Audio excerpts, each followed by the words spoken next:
Hi, I'm Anton. And I am Bret Anderson. And today we're going to be reviewing Unreal Tournament for the Xbox 360. Now, it's been half a year since Unreal Tournament has come out for the PC and the PS3, and it's finally made its way down to the Xbox 360. And was it worth the wait? We'll break it down and explain all the differences between the PC and the Xbox 360.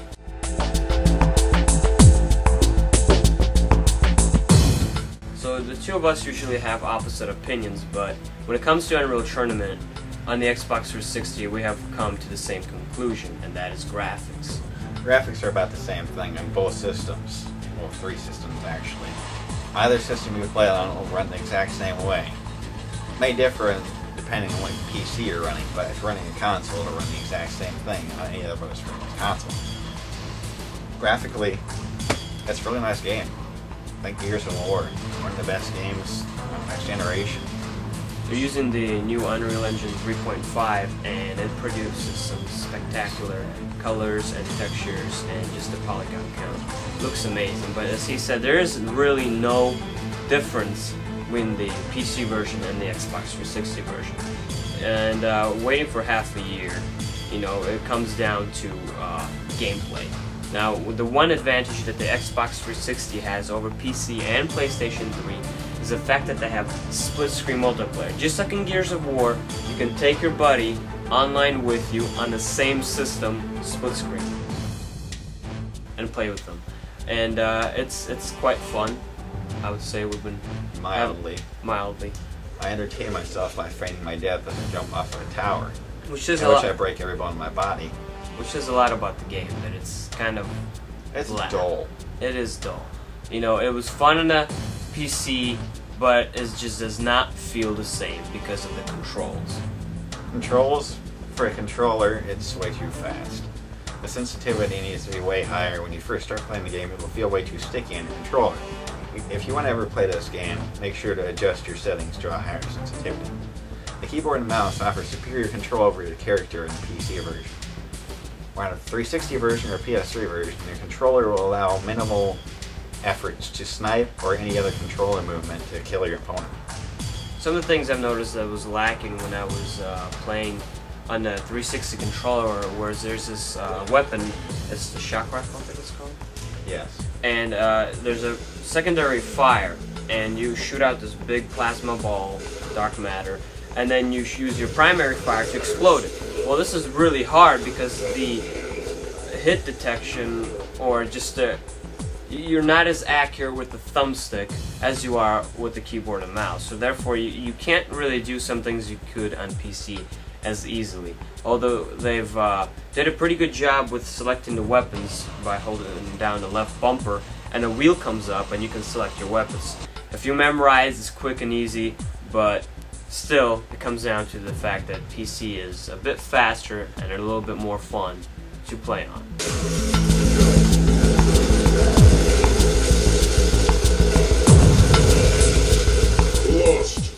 Now let's talk about the single player.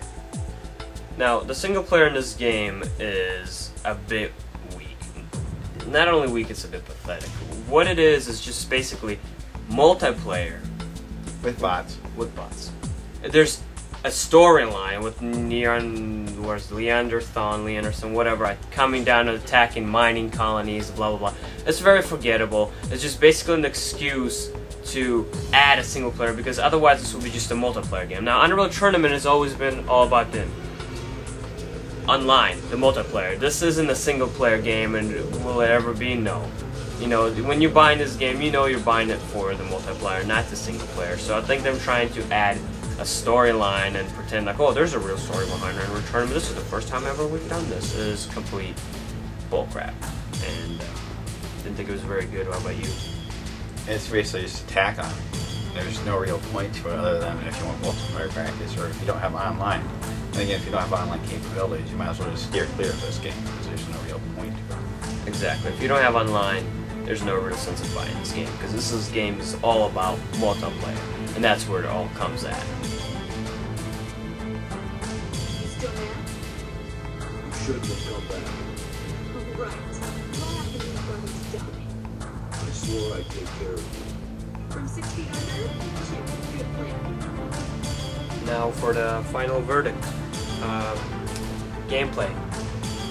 I give this game about a 7, and the reason for that is just feels this new Unreal Tournament didn't really bring anything new to the genre. I didn't feel it was very different than 2004. All it was just a big graphical update, and it just doesn't seem as fun as Unreal Tournament 2004 for the PC. Now this is mine. This is the same version. It's just console, PC, they're same thing.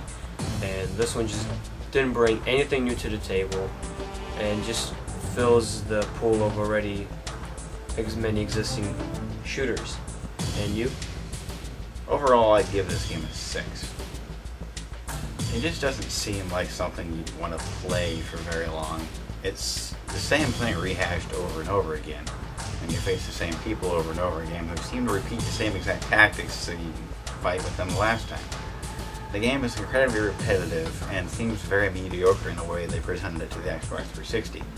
No add-ons. In fact, they took away some of the features. They may not be that important, but they still didn't add anything new to that Like 360 modding. version. You cannot mod the Xbox 360 version or download any mods.